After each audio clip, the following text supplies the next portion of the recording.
Hello! Hello mga be! Good morning! Welcome po ulit sa aking channel. Welcome back po sa inyo. So, today, magagawa ko ng spaghetti. Kasi yun yung request ng mga bata. And then, actually hindi nila request kasi wala akong maisip na lulutuin today. So, nag-asa ko sa kanila kung anong gusto nilang kainin para less na ako sa pag-iisip kung anong gusto nilang kainin. Actually, gusto naman nila yung spaghetti na ginagawa ko. Kaya, gagawa tayo ng spaghetti for lunch. Pero bago yon, actually, nakasalang na, meron na ako mainit yun. Nakasalang na yung mainit. And, hindi ko pa lulutuin yung sauce. Mamaya-maya ng konti. Ihahanda lang muna natin. So, hindi na ako bumili ng pasta kasi meron akong tirang pasta. Yung ginamit natin before sa carbonara. So, meron pa siyang natirang konti. And habang nagpe-prepare tayo, hindi pa rin ako nag-breakfast. Samahan niyo ako muna magkape. So, naghahagilap ako dito ng mga tira-tira lang. So, meron dito Koji Foods. Chinese ata or Chinese ata ito eh. Pero ano siya, hazelnut. I like hazelnut kasi parang naglalasa siyang mani yung yung kape mo. Masarap siya. Pero kapag dumating na yung products namin, yung ano ba nun? Yung, ano ba yun? Nakalimutan ko yung pangalan. Oh my God! Nakalimutan ko. Ano nga ba yun? Hala, memory loss na ako. Sign of aging na ba yun? Kalimutan ko yung pangalan.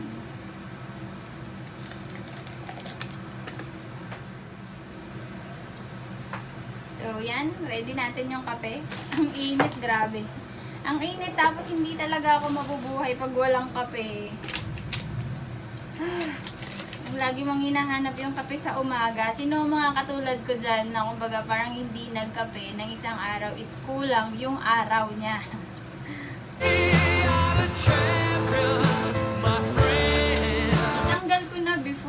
Natanggal ko na before yung ganitong sick na yung lagi ka bang naghahanap ng kape sa umaga, yung may higop na mainit. Yung kahit na tanghali na, gusto mo pa rin mag-umagahan ka. Natanggal ko na to before eh. Pero ngayon, ewan ko, na-addict na naman ako sa kape. Pero sabi nila, kapag mahilig ka daw magkape, mahaba ang buhay mo. Sana lang. Bumaba yung buhay ko.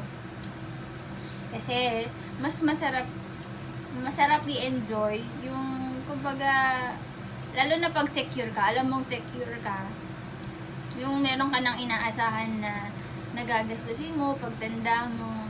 Secret lang yun kasi nag-apply ako ng life insurance. So, siguro mga 50 something na 50 kasi yun eh, 20 years kasi yun ng pag-aantay. So, after 20 years, magagamit mo na yung life insurance mo. So, up to you kung gusto mong kuhanin yon or gusto mong kuhanin yung pera na yon or gusto mong dun lang siya. Kasi pag dun lang siya, every year yon nag-i-interest siya. So, kung gusto mo kuhanin na lang yung interest every year para meron kang allowance, pwede. And kung gusto mo namang kuhanin, okay lang, walang problema doon. And then kapag nag-edad ka ng kunwari nag-edad ka ng 55 or 65, ganyan, and then hindi mo kinukuha yung interest, hindi mo kinukuha yung interest, lumalaki pa yung pera mo. Pero aside doon, syempre, meron ka pa rin dapat na kumbaga pagkukuhanan ng source of income mo, wag lang doon, para hindi lagi siyang nahuhugot. So, masarap yung marami kang pinagkakakitaan. Alam mo yung hindi ka mazezero. Pero ako ngayon, na-feel ko nazezero talaga ako. Yung wallet ko lang naman nazezero. Pero yung mga account, syempre, doon napupunta eh. So, doon nakalagay yung mga pera na inipon mo, which is, okay lang na mazero ka ngayon. Kasi, pinaghahandaan mo naman yung sa future mo na kung saan, kung kailan hindi mo na kayang mag-provide ng pera, hindi mo na kailangan magtrabaho, hindi mo na kaya magtrabaho, I mean, hindi ka kawawa. 'Di ba? Wise word 'yun. Pero kung sa mga iba diyan na malaki na yung kinikita is 100,000, million in a year, ganyan. Hindi nyo na siguro kailangan kasi marami na kayong pera. Hindi nyo na kailangan bumili ng life insurance kasi kaya nyo nang bumili kahit on the spot, diba? So, itong mantika, gagamitin natin para dito sa pasta. Para dito sa spaghetti, para hindi siya magdikit-dikit. Parang ang dami nito. Ayaw kong kumain ng maraming spaghetti. Pag tumaba to, Pag tumaba to, medyo madami din. So, pakuluan na lang muna natin. Ala!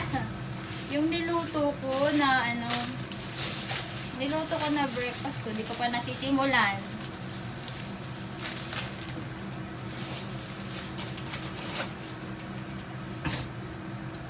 So, bumili rin ako ng Eden cheese kasi Filipino style yung gagawin nating spaghetti. Hindi ako marunong gumawa ng mga imported something whatsoever na ganyan. So, ayan, may kita nyo. Sweet style. Gusto kasi nila matamis. Kahit sa adobo, gusto nila matamis. Nakakasuya na yung matamis. Susuya na ako sa matamis, kaya ayoko na matamis.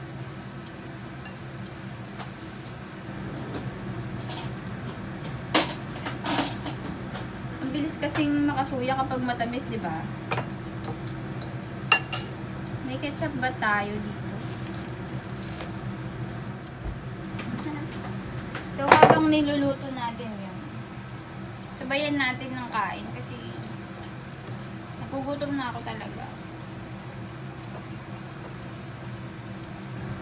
So, yung tinapay, nagprito ako ng itlog, scrambled egg. Papalaman natin doon. Tapos, lagyan natin ng ketchup. Namimiss ko itong gawin sa Pilipinas. Alam mo yun, yung magpipirito ka ng itlog, yung scrambled egg, tapos mainit-init pa siya. Tapos may monay. Tapos may soft drinks. Pero ngayon, hindi na ako nainom ng soft drinks, bihira. So, yung monay, may palaman siyang itlog, tapos may ketchup. Tapos, ngayon, kape yung kapartner.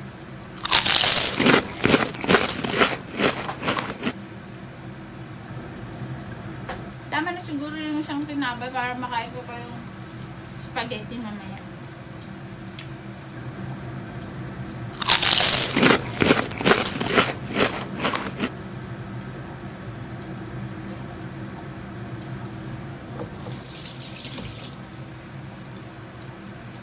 So, sa mga hindi marunong magluto ng spaghetti, simple lang.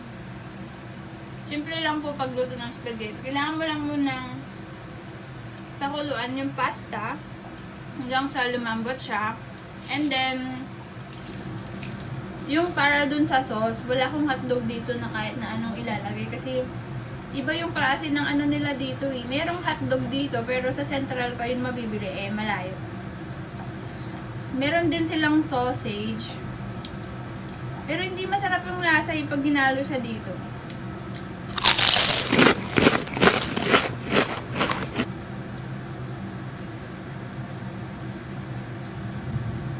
So, ang gagamitin natin lang is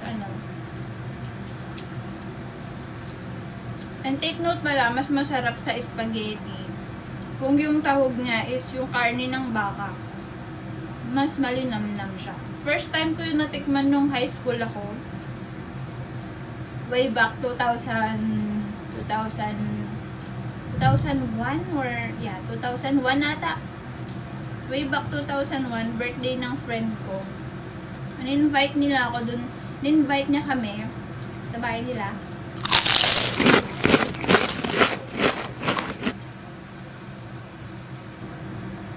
In-invite nila kami dun sa bahay nila. And then, meron silang spaghetti niluto. Yung spaghetti, meron siyang hotdog. And then, yung karne niya na nakahalo dun sa spaghetti is karne ng baka, which is ang linamnam, ang sarap. And then, yun lang yung spaghetti na natikman ko na grabe. Iba yung lasa kapag beef talaga. Kaya, dito naman, trinay ko dito magluto ng spaghetti. Kasi hindi naman ako nagluluto ng spaghetti sa Pilipinas. Hindi ako marunong magluto dun eh. Si mami ko lang yung madalas na nagluluto saka yung ata ko. Pero ako, kumakain mo. Ay, hindi, nagluluto din ako noon yung nung mga lately na, yung kailangan ko nang pumunta dito kasi kailangan ko nang matutong magluto. So, mahilig lang din kasi akong manood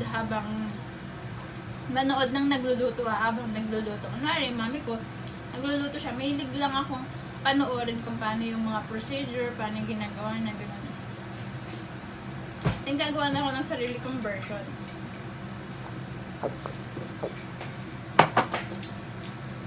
Bye! Take care. No. Maybe you can ask Charles if he wants. Or maybe you can share with Charles. Coffee? You're just going down to buy cold coffee? Okay. Why you cannot? Okay. Okay.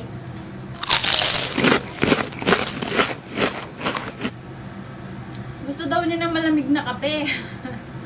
Ako naman mainit na kape yung tinitira ko dito. So, asa na tayo kanina? As I said, yung sa pagluluto ng spaghetti. Never kong na-try na magluto ng spaghetti sa Pilipinas.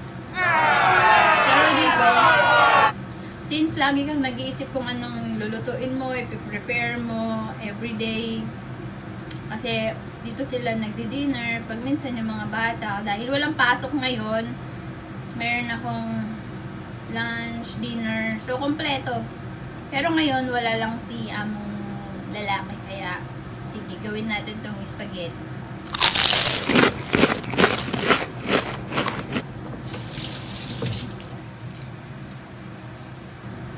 Then, dito ko natutunan na lutuin yung spaghetti. Which is, ang dami kong, ilang beses ko actually yung trinay na magluto ng spaghetti kasi hindi ko alam na meron palang mabibili nito sa market. Ang binibili ko is yung nakabote siya na made na siya dito, hindi yung made sa Pilipinas. Eh, ang hirap tansyahin kasi maasim. Eh, ayaw na ng maasim. So, hindi siya nauubos. So, para sa akin ng asim, ayaw ko din kainin. Kasi nga, made of tomato. So, tomato, di ba, maasim na siya. Hindi ko matansya yung ano niya. Hindi ko matansya yung timpla. Parang malapit nang maging ready yung pasta natin. So, hindi ko masyado matimpla. And then, one time, sa market, namasyal ako, ganyan-ganyan. And then, nakita ko na meron palang ganito na ready na. So, ito lang. And then, ito, yung gagamitin ko. Ito yung binili ko na giniling na baka. So, dito makakabili ka ng $20. Magkano ba yung $20 sa peso? Mga nasa 200 plus na din siguro. So, kung sa Pilipinas talaga, parang ang hirap magsahog ng baka kasi ang mahal. Ito makakabili ka, 20 lang. And good for 3 person yung kakain. So, kami lang naman ng mga bata, 3 lang kami. So, kasya na to.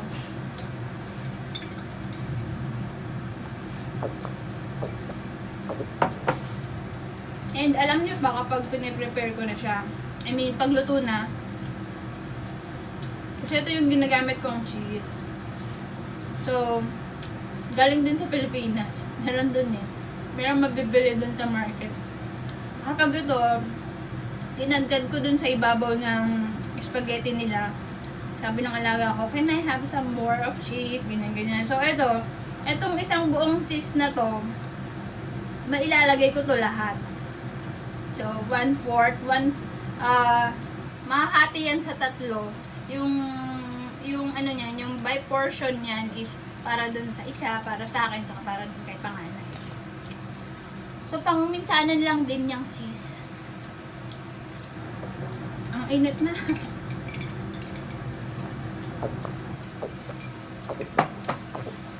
So, naubos ko na yung tinapay. And then, i-prepare na din natin yung sauce niya. So, hindi muna natin to.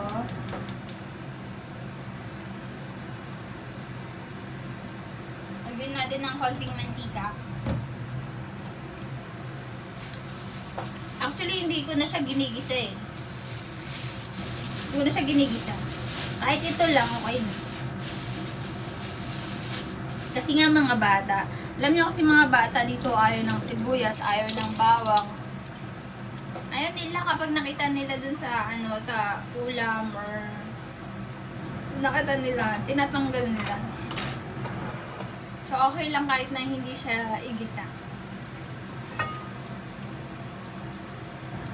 Pero pwede rin kung gusto nyo, depende sa inyo kung gusto nyo na mag-amoy bawang, amoy sibuyas, ganyan.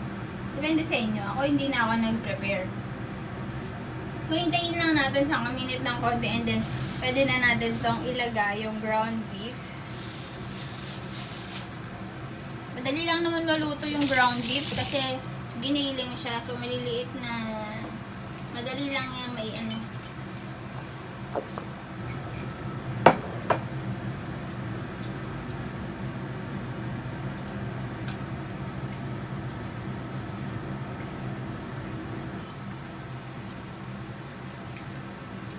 I-try natin kung malambot na ba yung pasta ko.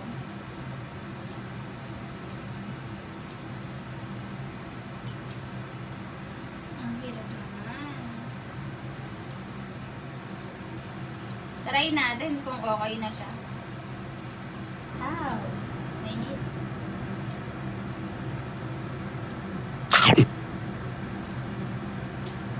Matigas pa. Medyo matigas pa. So, pwede na natin ilagay yung beef.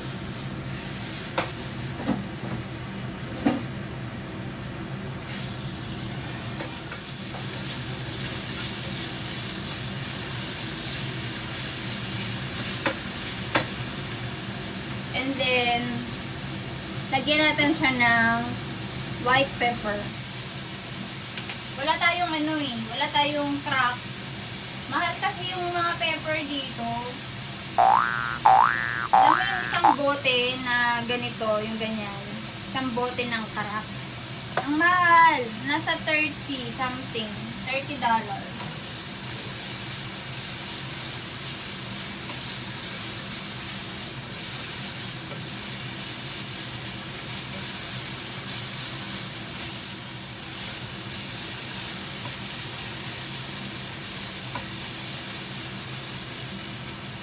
So, pakita ko sa inyo, ha?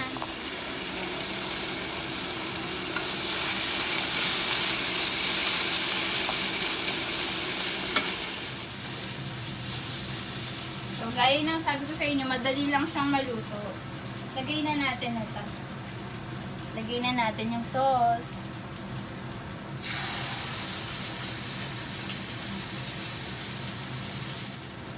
And then, lagyan natin din ng tubig.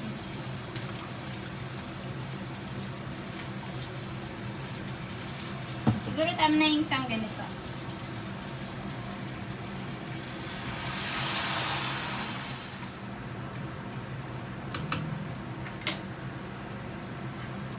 Tapos hintayin lang natin siyang kumulo.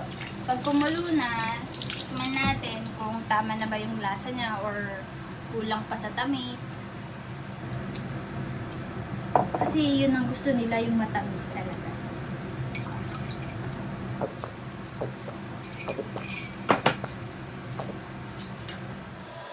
I-ready na natin yung paglalagyan natin ng pasta. So, meron pa akong mantika. Kaya ang gagawin natin, magre-ready tayo ng malamig na tubig. Malamig na tubig, lalagyan natin siya ng mantika para hindi siya magdikit-dikit.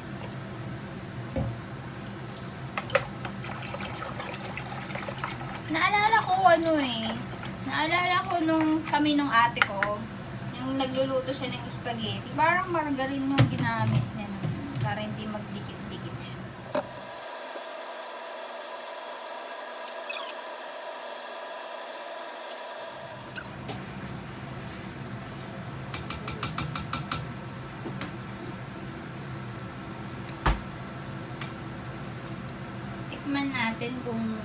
Tikman natin kung tama lang yung tamis.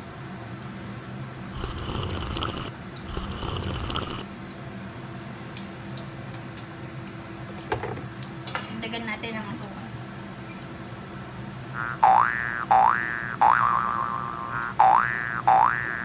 Dinagdagan ko siya 2 scoop.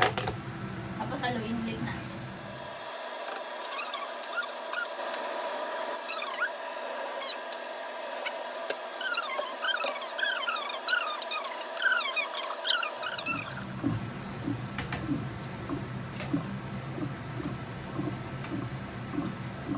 Ulit natin. Huwag niyong sasabihin na kasi same yung ginamit ko na which is hindi pwede, magagalit sila.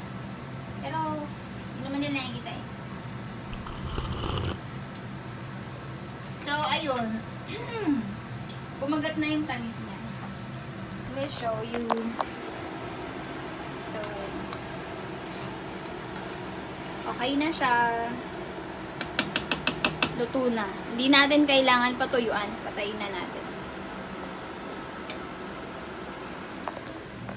Luto na ang ating pasta. Luto na rin ang ating sauce. So, ang gagawin natin, ihahain na natin siya. And then, depende na sa kanilang dalawa kung gusto na nilang kumain. Pero, yan lang natin. Ilapag lang muna natin para lumamig siya. And then, papakita ko sa inyo kung gaano karaming cheese ang gusto nilang ilagay sa ibabaw. Na natin silang i-prepare, although medyo kakakain pa lang nila. Kailangan na natin i-prepare agad para makapagtrabaho na din ako kasi hindi pa ako naka-start maglaba. Hindi pa ako naka-start na magbili. So wala pa akong na-start. Ang na-start ko pa lang is si Mama Lenky magluto, mag-ready para pang lunch, saka yung pang dinner, yun pa lang yung i-ready ko. So, tanggalin na natin yung tubig.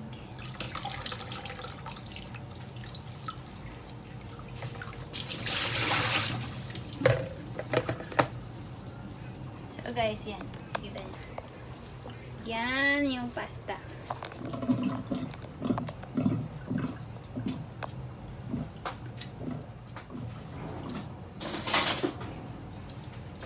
So, di-divide natin sa 3. Kailangan 3 ang inabang nito. Charot. Kailangan syempre 3 yung kakain. Ako, syempre si panganay, isa kasi bansa. Parang sobrang madami yung sa akin. Iwasan natin.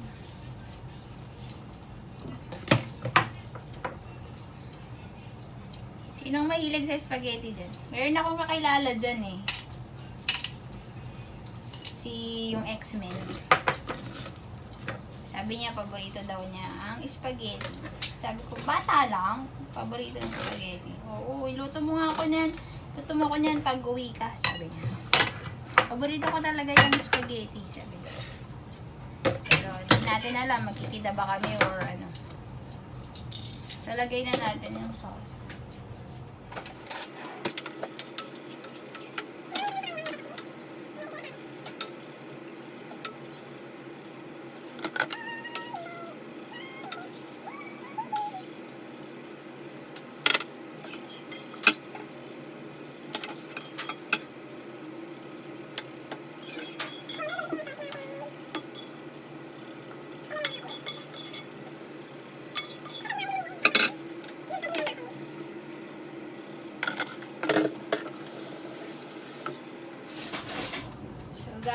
ilagay na natin yung ano.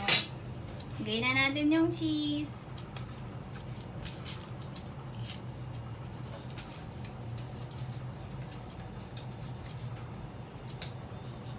Para perfect yung combination niya. Matamis, then merong maalat sa ibabaw. Alam nyo ba, mauubos agad yung cheese. Yung cheese agad yung mauubos. Hindi nila hahaluin yung cheese dun sa spaghetti. Parang toppings lang siya. Uunahin mo nang ubusin yung cheese. Hindi nila minimix. Tapos, kapag naubos na nila, hihirit pa. Can I have more cheese, Jane? Sabi ng alaga.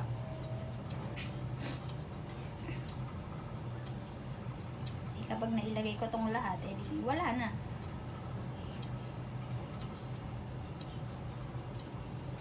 Nakakamiss din naman kasing kumain ng spaghetti actually. Hindi naman kami madalas kumain.